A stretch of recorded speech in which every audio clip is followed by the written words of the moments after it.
तो चलो समझने की कोशिश करते हैं कि आखिर ये सिक्का 3000 का कैसे बन गया था। कौन सा सिक्का 3000 का था और कौन सा सिक्का 1500 रुपए में बिकता है, सारा डिटेल में जानने की कोशिश करते हैं। बहुत सारे लोग ऐसे वाले कॉइन लेके आए थे, ये 50 पैसे के ये वाले सिक्के लेके आए थे 1985 के, जिसमें यहाँ पे स्टार बना हुआ है।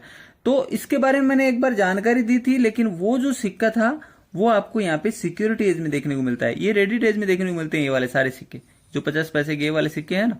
ये एक विदेशी मिंट मार्क है जो यहाँ पे स्टार देखने को मिल रहा है। कुछ लोग मुझे स्टार भी दिखा रहे थे कि ये इसमें यहाँ पे स्टार, बीच में स्टार बना हुआ है और इसमें आपको यहाँ पे नीचे स्टार बना हुआ देखने को मिल रहा है। जबकि यहाँ पे स्टार होता है तो वो हैदराबाद मिंट का सिक्का होता है, लेकिन ये एक विदेशी मिंट का मिंट मार्क है। तो इस तरह से मैंने आपको बहुत सारे लोगों को समझाया भी था, पीछे वाले वीडियो में भी मैंने अच्छे से समझाया था। और वो जो रेयर सिक्का बताया था मैंने, 3000 की वैल्यू बताई थी, वो सिक्का एक्चुअली में रोटेशन भी था उस सिक्के में, और यहाँ पे सिक्योरिटी एज देखने को मिली थी, जो कि एक बहुत ही यूनिक सिक्का बन जाता है अपने आप में, क्योंकि इन सिक्कों की जो एज होती है ना वो रेडिट एज में देखने को मिलती है। तो ये जो सिक्के हैं, अगर ये वाले 50 पैसे के सिक्के आपके पास में हैं तो इसमें आपको ऐसे कोई कॉमन सिक्का कलेक्ट करने की जरूरत नहीं है, क्योंकि ये सिक्के रेयर नहीं है, इनकी कोई खास वैल्यू भी नहीं है। अगर वैल्यू की बात करूं तो ये 10 रुपए में आपको यूएनसी कंडीशन में ऐसा सिक्का मिल जाएगा, आपको 10 से कम में भी दिला दूंगा मैं आपको। तो ये कलेक्टिबल नहीं है। अगर आपका इसमें भी रोटेशन भी देखने को मिल जाता है तो रेयर हो जाता है, फिर उसकी वैल्यू अलग हो सकती है, फिर उसकी कंडीशन वगैरह बहुत सारी चीजें मायने रखती है, जो मैंने आपको समझाया था। और दूसरी एक चीज और देखने को मिली है, वो ये वाला जो ये वाला सिक्का है, इसमें हमें वो जो सिक्का देखना है वो होता है कोलकाता मिंट का सिक्का। आप लोग कोई भी वीडियो देखते हैं तो शायद पूरा समझते ही नहीं है, फिर पूरा वीडियो एंड तक नहीं देखते हैं, इसीलिए शायद ये सब प्रॉब्लम होती है और ये वीडियो मुझे दोबारा से बनाना पड़ रहा है। राष्ट्रीय एकता का ये 50 पैसे का सिक्का रेयर क्यों है? बहुत सारे लोगों ने मुझे ये सिक्के ला ला के दिखाए कि हमारे पास ये वाला सिक्का है, आपने इसका वीडियो भी बनाया है। ये बात सही है कि मतलब मैंने इसका वीडियो जरूर बनाया है, लेकिन वो जो रेयर सिक्का है वो आपका नहीं था, क्योंकि रेयर होता है वो कोलकाता मिंट का सिक्का रेयर होता है इसमें। और आप लोग कौन सा सिक्का लेके आ रहे थे? मुंबई मिंट का।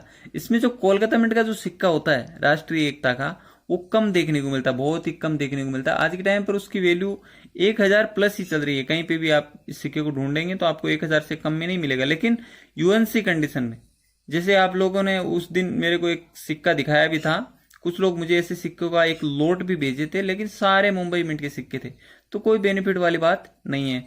तो ऐसा मतलब जो लोग कलेक्शन करते हैं ना, उन लोग को इन चीजों पे ध्यान देना होगा। ये मुंबई मिंट का जो सिक्का है वो कॉमन है इसमें राष्ट्रीय एकता में। राष्ट्रीय एकता के 50 पैसे के जितने भी सिक्के हैं ना, मुंबई मिंट के सिक्के कॉमन होते हैं, जिसमें डायमंड बना हुआ होता है ईयर के नीचे।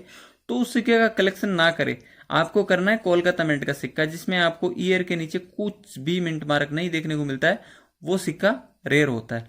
अब ये मैंने आपको पहले ही बता के रखा है कि कोई भी सिक्का उसकी कंडीशन के हिसाब से ही डिपेंड करता है। मतलब अगर वो अच्छी कंडीशन में है तो उसकी वैल्यू ज्यादा मिल सकती है, और अगर अच्छी कंडीशन का नहीं है, कंडीशन वीक है, तो फिर उसकी वैल्यू उतनी ज्यादा नहीं मिलती है। तो इस बात का भी आपको ध्यान रखना है। लेकिन कलेक्शन के पर्पज से अगर आप इन सिक्कों का कलेक्शन करते हैं तो मेरे हिसाब से आपको ओनली कोलकाता मिंट के सिक्कों का कलेक्शन करना चाहिए। मुंबई मिंट के सिक्के कलेक्टिबल नहीं है और उनकी वैल्यू 10 रुपए ही है, 10 भी नहीं, उससे भी कम में मिल जाएगा। तो ये वाला सिक्का भी कॉमन भी होता है इसमें और रेयर भी होता है। जो रेयर होता है मैंने आपको बताया, रोटेशन हो या तो सिक्के में, या फिर इसमें सिक्योरिटी एज देखने को मिले। और ये सिक्योरिटी एज के सिक्के मिलते नहीं है, बहुत ही मुश्किल है। मैंने एक बार देखा है और अभी तक मैंने देखा नहीं है सिक्का, तो शायद मेरे हिसाब से ये सिक्के मिलना बहुत मुश्किल है। लेकिन इसमें आपको ये कोलकाता मिंट का सिक्का मिल जाएगा, सर्कुलेशन में मिल जाते हैं ऐसे सिक्के।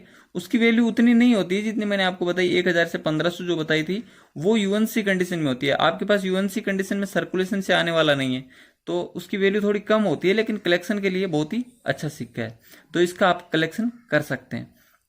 तो ये दोनों सिक्कों की जानकारी आपको अच्छे से समझ में आ गई होगी, आपको पता चल गया होगा रेयर क्या है और कॉमन क्या है। क्योंकि और अगर आपको ये जानकारी अच्छे से समझ में आ गई है तो वीडियो को लाइक कर देना, चैनल को सब्सक्राइब कर लेना और साथ में बेल आइकन प्रेस कर लेना।